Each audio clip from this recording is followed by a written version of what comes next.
G'day and welcome back to the Soap Factory series on the EV conversion of my Fiat 850 Sports Coupe.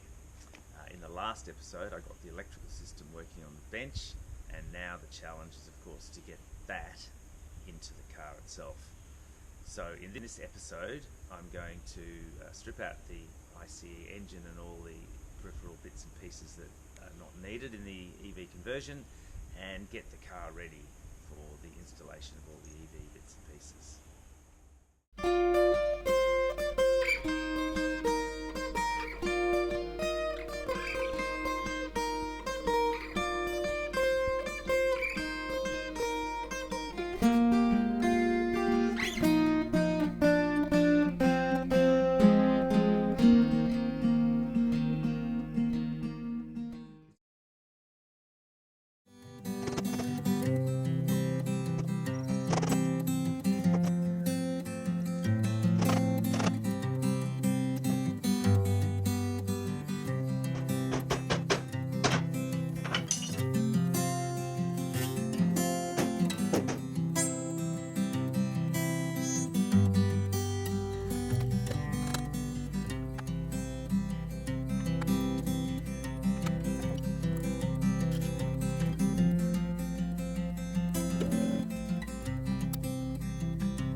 I'll just give you a little update and tour of what I've done so far.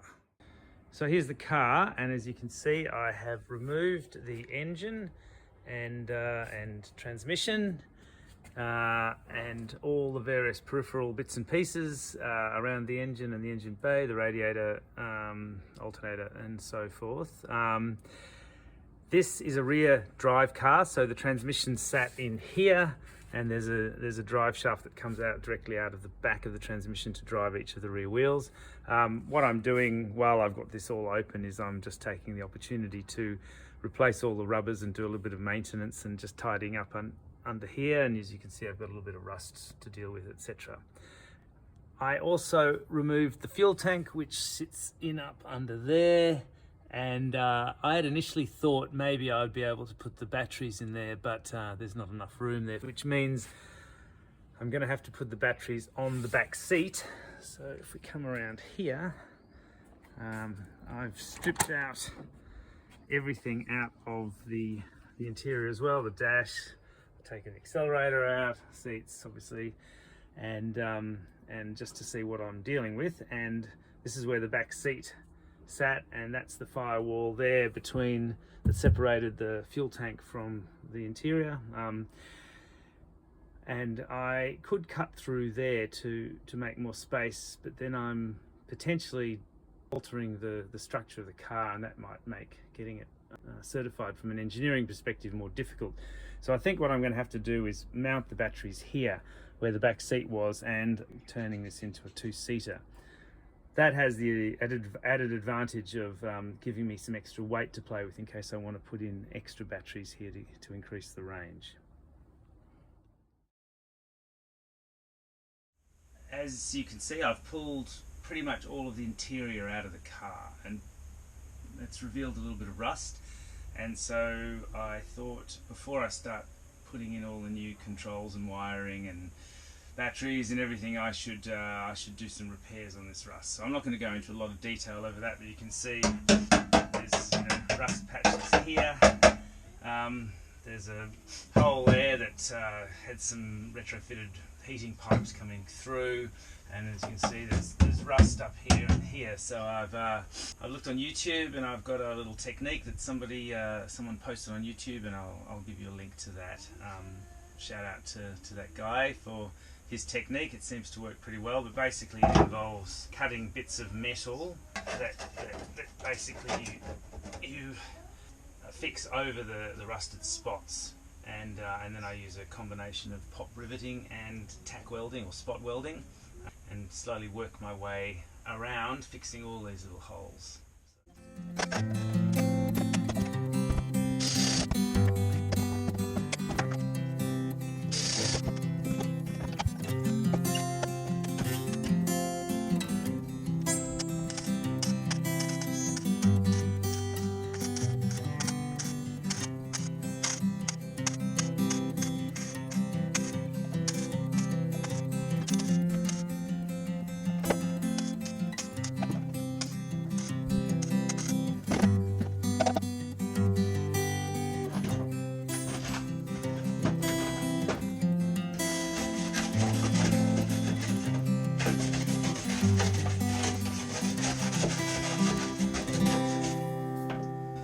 pretty,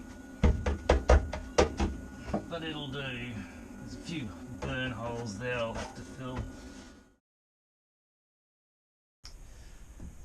Okay, so I've kind of fixed all of the big rust holes in the car now, and I've kind of seam welded them, or more likely I have done lots and lots and lots of spot welds, but I think they're pretty strong. Have a look at some of the work that I've done. But what I'm going to do now to finish them off is I've got this product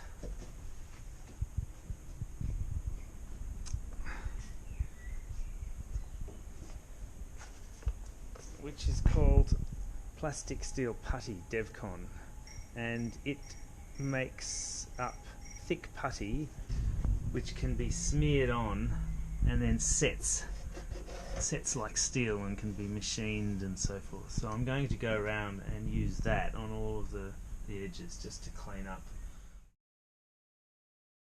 So you'll see I have now patched all the rust in there and I've finished all the edges and smoothed it all off, and now I've put a kind of rust-proof paint all through. The other thing I've done is in order to get the wires from the back to the front, I have put in some conduits here. I've got a couple of conduits which I'll tuck in out of the way there, and they run all the way up there, and that will allow me to bring the wiring from the motor controller up to the front, and that's actually running where the old heater pipes used to run. So they were all completely full of rust, and I removed them, and I've run these PVC conduits in. And if you come down here, you can see, if we go in under here, the conduits coming out. I'll just try to get some light in there. You can see the conduits coming out there and then running through where the pipes used to go and out to where the radiator used to be, and the water pump and so forth. So they're all ready now for me to wire the cabling in to the front of the car. And you can see I've patched a few things. I've put some bitumen paint on things and just kind of generally tied it up here in readiness for reinstalling the transmission. You might also, up there where the petrol tank used to be, there was some pretty bad rust up there, which I've also filled with body filler and then painted.